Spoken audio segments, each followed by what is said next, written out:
Hello friends, मैं विनोद कुमार आपका स्वागत करता हूं बीके स्टडी ग्रुप चैनल पर।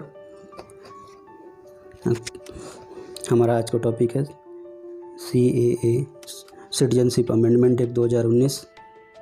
इस वीडियो में आपको बहुत कुछ सीखने को मिलेगा, CAA के बारे में बहुत कुछ जानने को मिलेगा। इसके लिए आप वीडियो के अंत तक बने रहें। निश्चित रूप से इस वीडियो से आपके मन में CAA को लेकर जो भी डाउट हैं वो क्लियर हो जाएंगे। आगे बढ़ने से पहले आप लोग से एक रिक्वेस्ट है, यदि आप चैनल पर नए हैं तो चैनल को सब्सक्राइब जरूर कीजिएगा, साथ में बेल आइकन को प्रेस कर दीजिए जिससे चैनल पर अपलोड होने वाले वीडियो का नोटिफिकेशन आपको मिलता रहे। वीडियो अगर आपको अच्छा लगे लाइक और शेयर कीजिएगा। चैनल के अन्य वीडियो का लिंक मैंने डिस्क्रिप्शन बॉक्स में दे दिया है, आप वहाँ से भी इस चैनल के अन्य वीडियो देख सकते हैं। चलिए स्टार्ट करते हैं। तो अभी हाल ही में सरकार ने 5 राज्यों में नागरिकता आवेदन की शुरुआत की है। क्या है इस नागरिकता आवेदन में, हम क्या क्या इस वीडियो में हम क्या क्या जानेंगे उसके विषय पर एक बार नज़र डाल लेते हैं कि चर्चा में क्यों है, यानी खबर में क्यों है, इस पर देखेंगे। सरकार ने जो राजपत्र गजट अधिसूचना जारी की है उस पर प्रमुख बातें कौन सी हैं, नागरिकता अधिनियम 1955 के विशेष प्रावधान कौन से हैं, नागरिकता संशोधन अधिनियम 2019 का विशेष प्रावधान कौन सा है जिसको लेकर विवाद है, CAA और NRC इन दोनों के मध्य में क्या डिफरेंस है, इस पर विषय पर चर्चा करेंगे। दोनों CAA 2019 को लेकर विवाद क्यों है उस पर भी चर्चा करेंगे, और नागरिकता संशोधन अधिनियम 2019 को लेकर सरकार का क्या रुख है इस पर भी ध्यान देंगे। और पूरे वीडियो में इन अधिसूचना को जारी करने का से क्या निष्कर्ष निकलता है उस पर भी चर्चा करेंगे, और इसका क्या समाधान हो सकता है उस पर भी ध्यान देंगे। चलिए स्टार्ट करते हैं। तो ये चर्चा में क्यों है, खबर में क्यों है। हाल ही में केंद्र सरकार द्वारा 28 मई को एक गजट अधिसूचना जारी की गई जिसके तहत देश के 5 राज्यों गुजरात, छत्तीसगढ़, राजस्थान, हरियाणा और पंजाब में नागरिकता संबंधी ऑनलाइन आवेदन शुरू किए जाएंगे।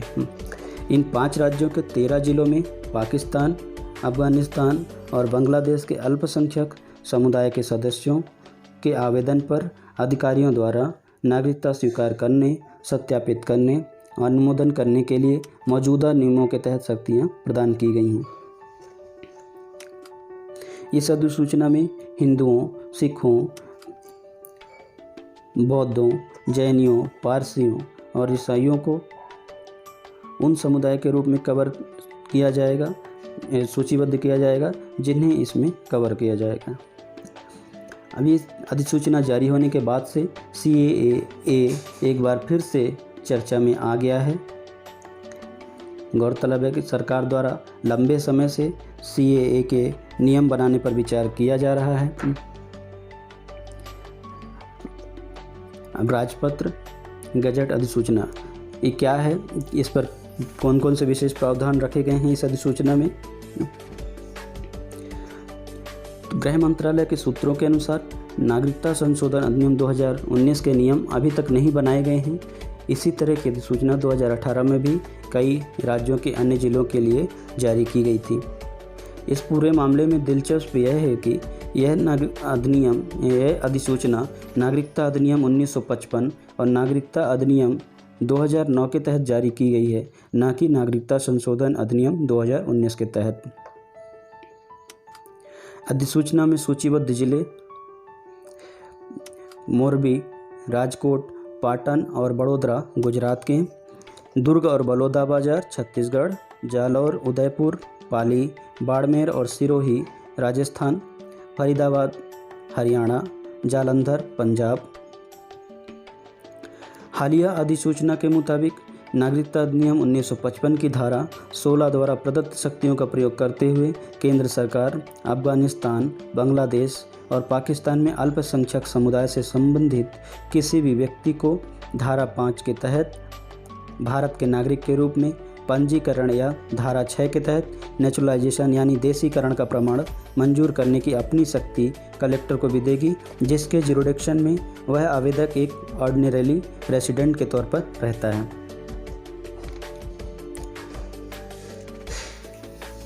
फरीदाबाद और जालंधर को छोड़कर हरियाणा और पंजाब के गृह सचिवों को भी इसी तरह की शक्तियां प्रदान की गई हैं। कलेक्टर और सचिव को एक ऑनलाइन तथा भौतिक रजिस्टर बनाने के लिए कहा गया है, जिसमें भारत के नागरिक के रूप में पंजीकृत या देशीकृत व्यक्ति का विवरण हो और इस पंजीकरण या देशीकरण की रिपोर्ट 7 दिनों के भीतर सरकार को एक प्रति प्रस्तुत करें। नागरिकता अधिनियम 1955, इस पर कौन कौन से विशेष प्रावधान हैं उस पर ध्यान देते हैं। नागरिकता अधिनियम 1955 अवैध प्रवासियों को भारतीय नागरिकता प्राप्त करने से प्रतिबंधित करता है। यह नागरिकता प्राप्त करने के लिए विभिन्न आधार जैसे जन्म, वंशानुगत, पंजीकरण, देशीकरण क्षेत्र प्रदान करता है। यह अधिनियम कुछ शर्तों को पूरा करने वाले व्यक्ति, अवैध प्रवासियों को छोड़कर है, ये को नागरिकता प्राप्ति हेतु आवेदन करने की अनुमति देता है। अब नागरिकता संशोधन अधिनियम 2019 CAA वर्ष 2019 में संसद ने नागरिकता संशोधन अधिनियम विधेयक 2019 पारित किया, जो राष्ट्रपति की मंजूरी मिलने के बाद अधिनियम बन गया। यह नागरिकता अधिनियम 1955 में संशोधन करता है। संशोधन के अनुसार 31 दिसंबर 2014 को या उससे पहले अफगानिस्तान, पाकिस्तान, बांग्लादेश से भारत आए हिंदुओं, सिखों, बौद्धों, जैनियों, पारसियों तथा ईसाइयों को अवैध प्रवासी नहीं माना जाएगा। यह अधिनियम उपरोक्त देशों से आए अन्य अल्पसंख्यक के लिए 11 वर्ष की शर्त को घटाकर 5 वर्ष का प्रावधान करता है। इसके अलावा नागरिकता प्राप्त करने पर ऐसे व्यक्तियों को भारत में उनके प्रवेश की तारीख से भारत का नागरिक माना जाएगा और अवैध प्रवास या नागरिकता के संबंध में उनके खिलाफ सभी कानूनी कार्रवाई बंद कर दी जाएगी। गौरतलब है कि इससे पूर्व 2016 में भी केंद्र सरकार ने CAA विधेयक सदन के समक्ष प्रस्तुत किया था। हालांकि लोकसभा से पारित होने के बाद भी भारी विरोध प्रदर्शन के कारण सरकार ने इसे राज्यसभा में प्रस्तुत नहीं किया था।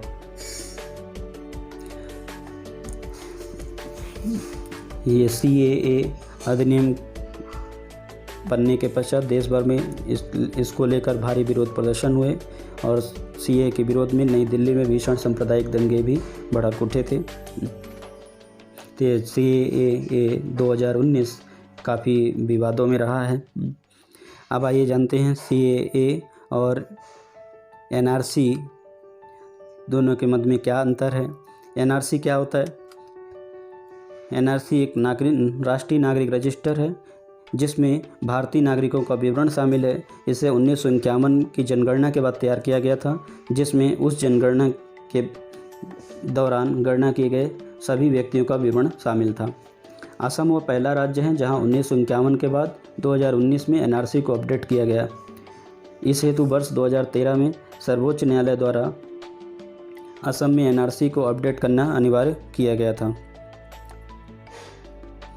विशेषज्ञों के मुताबिक CAA NRC से छूटे हिंदुओं तथा अन्य उल्लेखित समुदायों के लिए एक ढाल के तौर पर कार्य करेगा, क्योंकि यदि कोई व्यक्ति NRC के दस्तावेजों की अनुपस्थिति अथवा प्रस्तुत दस्तावेजों में कमियों आदि के कारण पात्रता मानदंडों को पूरा नहीं कर पाता है और वह CAA 2019 में शामिल देशों के अल्पसंख्यकों में है, तो उसे नागरिकता पुनः पाने का अधिकार मिल जाएगा।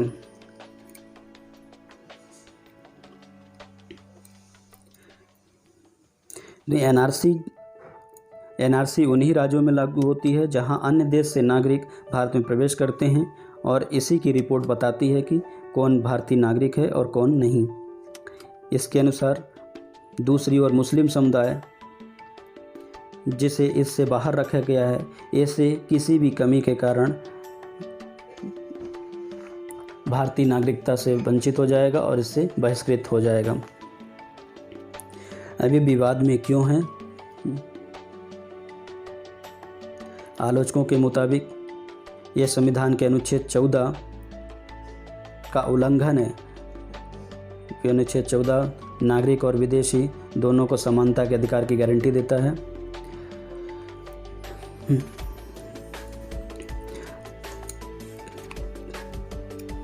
क्योंकि भारत के संविधान की जो विशेषता है, भारत की धर्मनिरपेक्षता के सिद्धांत की जो धर्मनिरपेक्षता का सिद्धांत है उसकी संविधान की प्रस्तावना में ही ये निहित है। इसका विरोध कर रहे लोगों का यह भी कहना है कि यह दुनिया में एक धर्म विशेष के विरुद्ध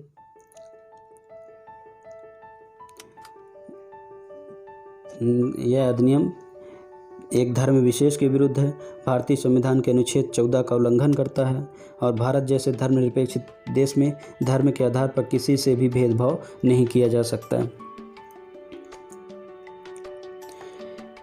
उनके अनुसार अफगानिस्तान, पाकिस्तान, बांग्लादेश से आने वाले अवैध प्रवासी जिनका संबंध इन 6 धर्मों से नहीं है, वे नागरिकता के लिए पात्र नहीं हैं। इसका तात्पर्य है कि अन्य देशों के निर्दिष्ट अल्पसंख्यक समुदायों से संबंधित लोगों का अवैध प्रवासी नहीं माना जाएगा।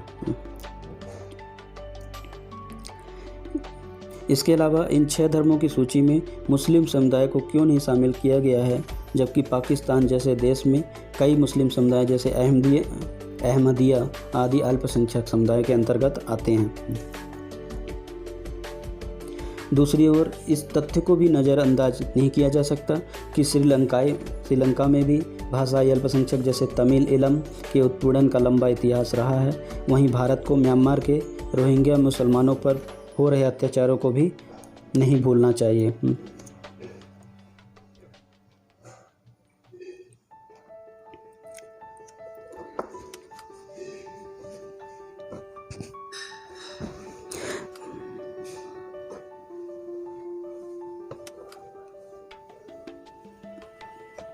भारत में अन्य कई शरणार्थी भी हैं जिनमें श्रीलंका से तमिल, म्यांमार से आए हिंदू, रोहिंग्या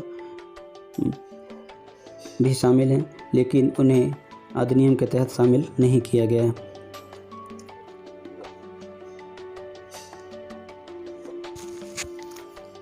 यहाँ पर वीडियो में तमिल और म्यांमार ये गलती से टाइप हो गया है, ठीक है। इसकी जगह हिंदू रहेंगे की जगह रहेंगे हिंदू रोहिंग्या हैं।